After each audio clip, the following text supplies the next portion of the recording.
Good morning, all of you. Myself, Shailesh Bhatia, and I am your history teacher.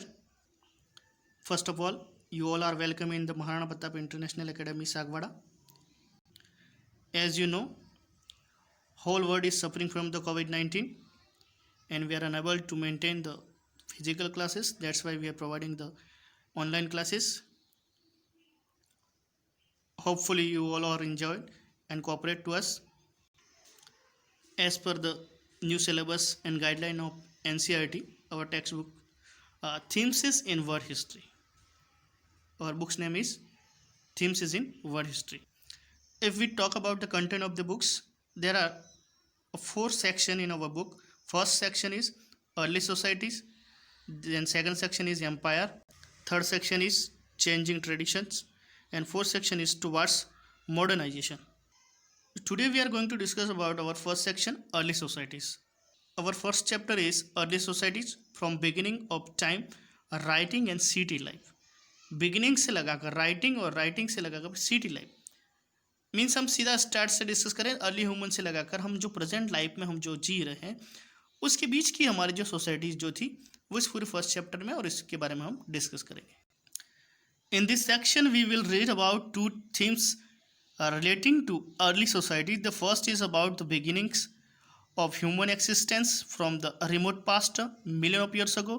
You will learn how human first emerged in Africa and how archaeologists have studied this early phase of history from remains of bones and stone tools.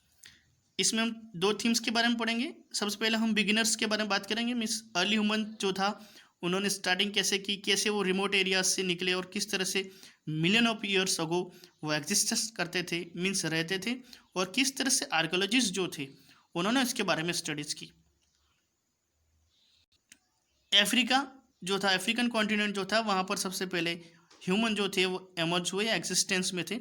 तो किस तरह से archaeologist ने उसको studies किया, किस तरह से उनके पास में एविडेंस मिले, बॉन्स और रिमेन्स से किस तरह से उन्होंने स्टडी की, वो इस चैप्टर में हम डिस्कस करें. Archaeologist have made attempts to reconstruct the lives of early people to find out the shelters in which they lived. Archaeologist जो है उन्होंने कोशिश की है कि अर्ली ह्यूमन की जो लाइफ जो है उसको रिकंस्ट्रक्ट करे और पता लगाए कि किस तरह के जो शेल्टर्स जो थे उसमें अर्ली ह्यूमन जो थे वो रहते थे.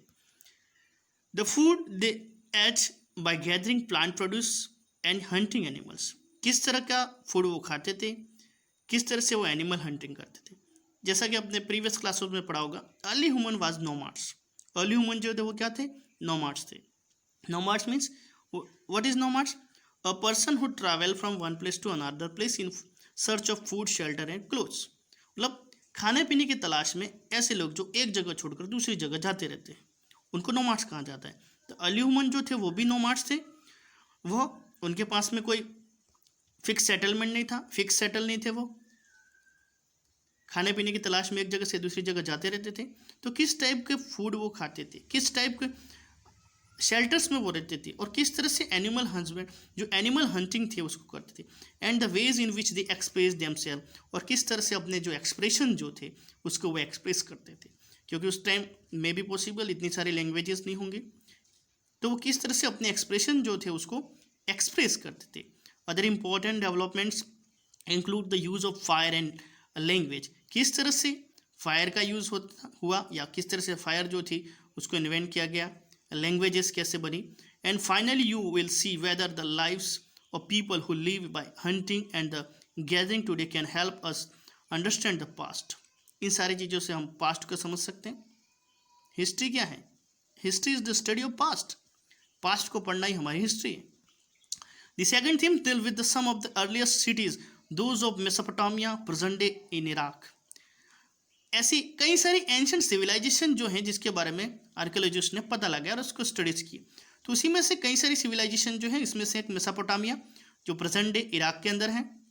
The cities develop around temples and work centres of the long distance trade.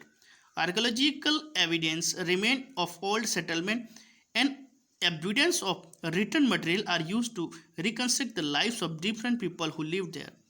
जो मेसोपोटामिया की जो सिविलाइजेशन जो थी वो सिटीज़ में डेवलप हुई थी. क्यों? क्योंकि जो सिविलाइजेशन जो थी वो ट्रेस बेस्ड सिविलाइजेशन थी. इस सिविलाइजेशन के जो लोग जो थे वो ट्रेड किया करते थे। एक तरह से ये ट्रेड सेंटर हुआ करता था।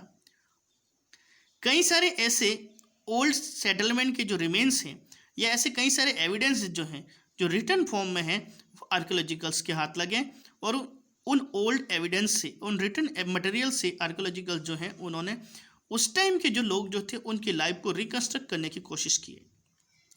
Craftsmen, scribes, laborers, priests, king and queens. You will notice how pastoral people played an important role in some of these towns. A question to think about is whether the many activities that went on in the cities would have been possible if writing had not developed. हम कह सकते हैं कि pastel people जो था उनका कितना important role था। कैसे? अगर हम सोचें कि बिना राइटिंग के डेवलप के इतनी सारी एक्टिविटीज़ करना कैसे पॉसिबल था। You may wonder as to how people who were millions of years had live in forest, in caves और temporary shelters and rock shelters began to eventually live in villages and cities. अब बात करते early human जो था वो तो permanent settle नहीं था, फॉरेस्ट में रहता था, केव्स में रहता था, टेम्पररी शेल्टर्स में रहता था, रॉक शेल्टर में रहता था। तो अचानक से वो सिटीज़ में कैसे आ गया? अचानक से नहीं, उसके लिए पूरी लॉन्ग प्रोसेस चली। वो प्रोसेस कैसे चली? Well, the story is a long one and is related to several developments that took place at least 5,000 years before the establishment of first cities. हालांकि स्टोरीज बहुत लंबी हो सकती हैं, तो हम कह सकते हैं कि लगभग आज से 5,000 साल पहले की बात करें तो 5,000 साल पहले लोग जो थे उन्होंने धीरे धीरे एक सेटल लाइफ जीना स्टार्ट किया। मीन्स एक फिक्स जगह पर उन्होंने रहना इस्टेब्लिश किया। In theme first, prior to the adoption of agriculture, people had gathered plant produce as a source of food. Agriculture start करने से पहले लोग जो थे उन्होंने प्लांट को पहले तो कलेक्ट करना स्टार्ट किया, उन्होंने सीखा।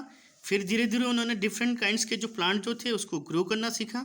The season when they bore fruit and so on, और फिर कौन से सीज़न में वो पकते हैं और कौन से सीज़न में उसका ग्रोथ जो होती है वो ज़्यादा होती है, वो सारी चीज़ें उन्होंने धीरे धीरे सीखी। उसके बाद में उन्होंने एग्रीकल्चर करना सीखा। समझ में आ गया? पहले जो था वो फूड गैदरिंग का काम करते थे, फिर धीरे धीरे उनको समझ में आया कि कौन सा प्लांट जो है उससे किस टाइप का फूड मिलता है, तो उन्होंने उस प्लांट को ग्रो करना सीखा और धीरे धीरे फिर उन्होंने सीजन्स के बारे में इनको नॉलेज मिलती गई और इस तरह से उन्होंने एग्रीकल्चर करना सीखा।